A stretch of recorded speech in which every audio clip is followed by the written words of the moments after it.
திருச்சியில் நடைபெற்ற மேற்கு மாநகர் மாவட்ட திமுக செயல் வீரர்கள் கூட்டத்தில் அமைச்சர் KN நேரு வரும் வரை பேசுவதற்காக அழைக்கப்பட்டார் 65வது வார்டு வட்ட செயலாளர் காளையன்.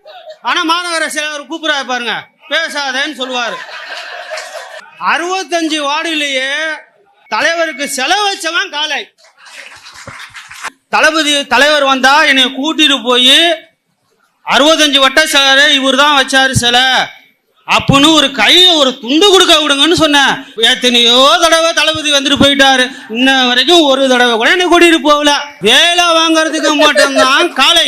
நம்ம முன்னாள் பகுதி செயலாளர் இருக்காரு பாத்தீங்களா, எலெக்ஷன் அப்ப கூட்டம் போடும்போது இவர் என்ன சொன்னார் தெரியுங்களா, எல்லா வார்டுலையுமே கம்மியா இருந்துச்சு, பகுதியில கம்மியா இருந்துச்சு, ஆனா நம்ம வார்டுல சிறப்பா செஞ்சுட்ட, இது உன் கால் இல்ல உன் கை அப்படின்னு பிடிச்சவரு.